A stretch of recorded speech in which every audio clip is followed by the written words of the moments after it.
अब मैं आपको यूनिट 7 स्टील रूट ट्रसेस पढ़ाने जा रहा हूँ जो final year civil 6 semester civil engineering का है।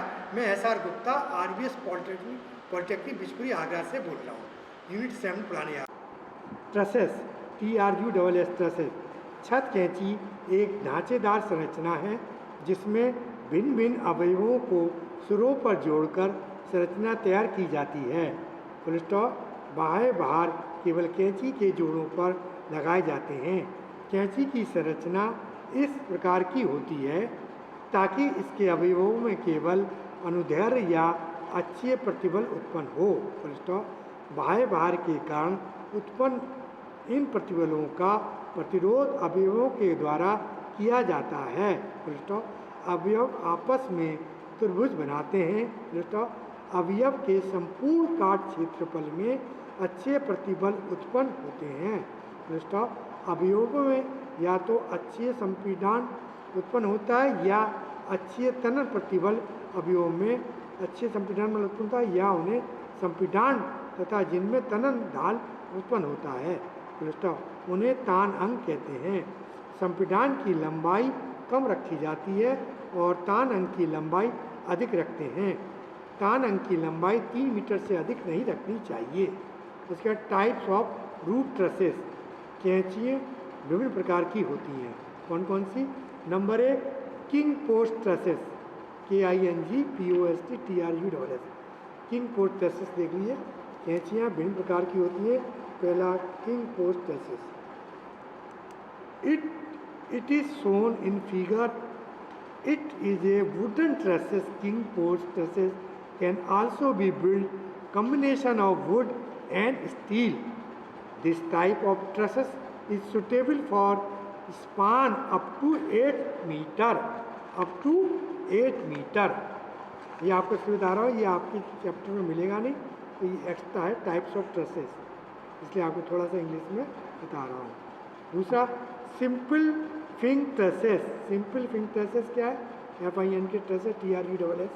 It is also known as simple French trusses. Full stop. It is constructed by drawing perpendiculars from the middle of left and right top chord and extending full stop it to be lower band as shown in figure.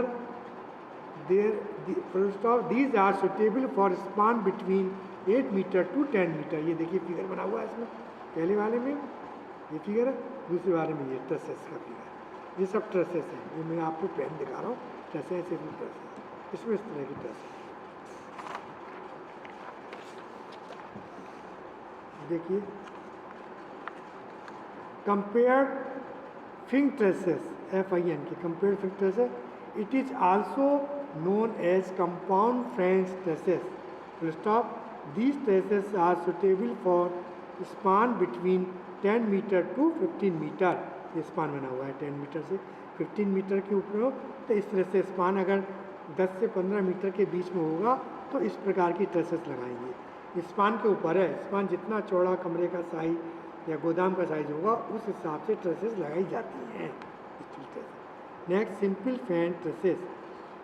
In fan trusses, top chord is divided into small lengths in order to support the purlins which would outcome at joint in trusses as shown in figure. Full stop.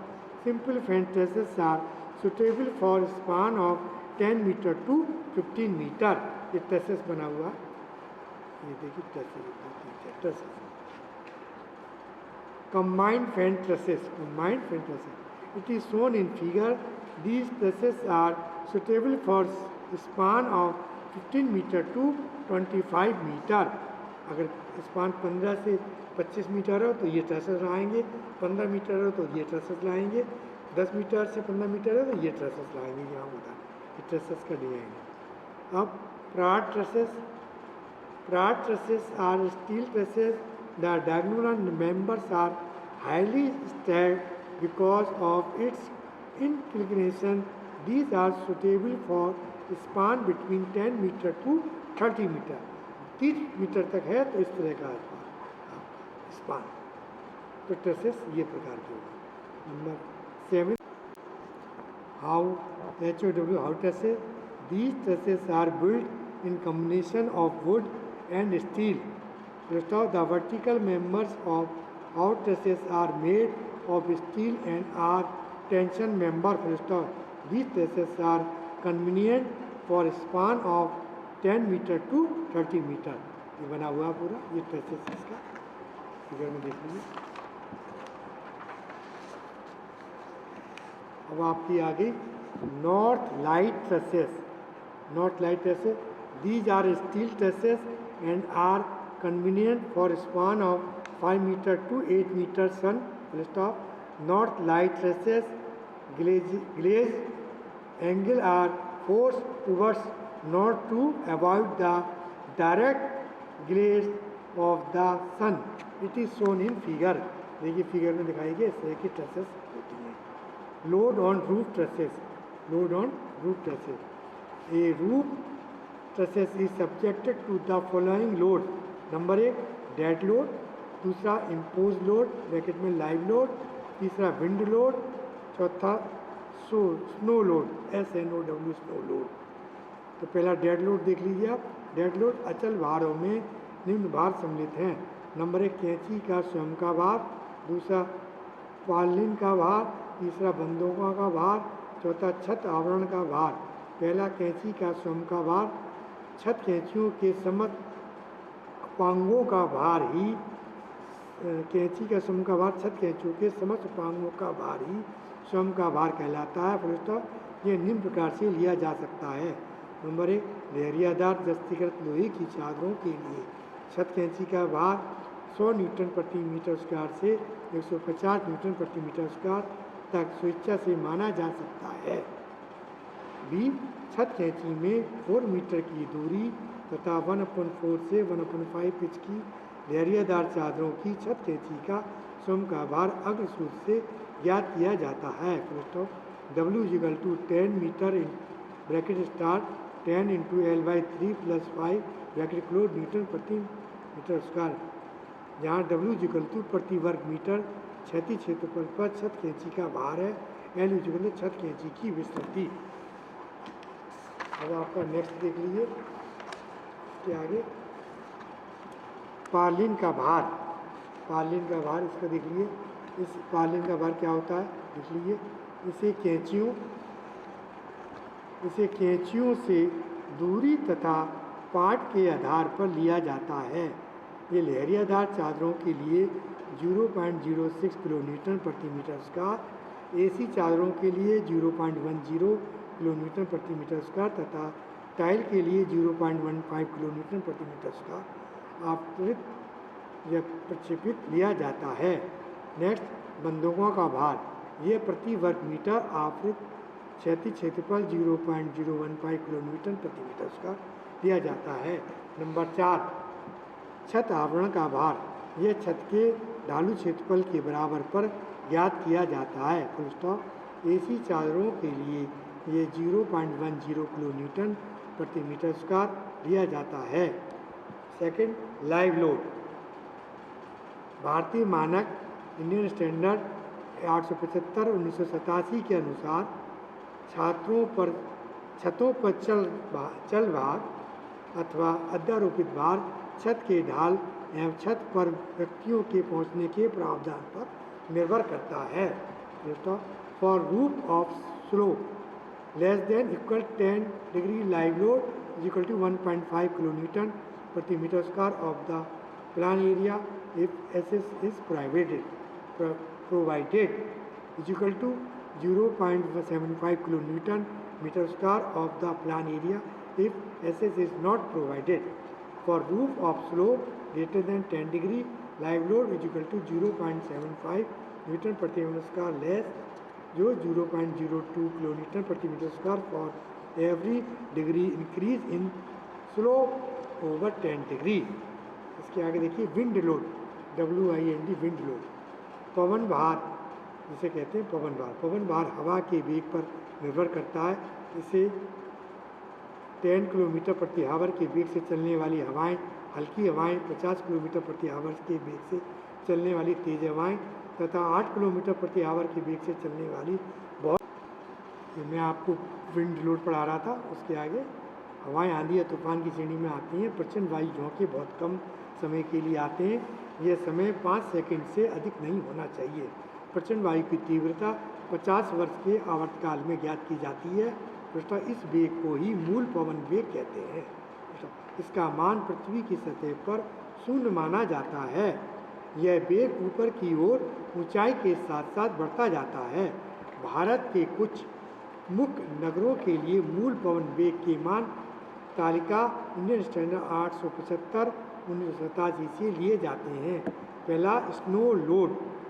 हिमपात वाले क्षेत्रों में प्रति millimetre हिमपात के लिए हिमभार 2.5 Newton प्रति metre square लिया जाता है तथा 60 डिग्री से अधिक ढाल वाली सतह पर हिमभार की गणना नहीं की जाती है।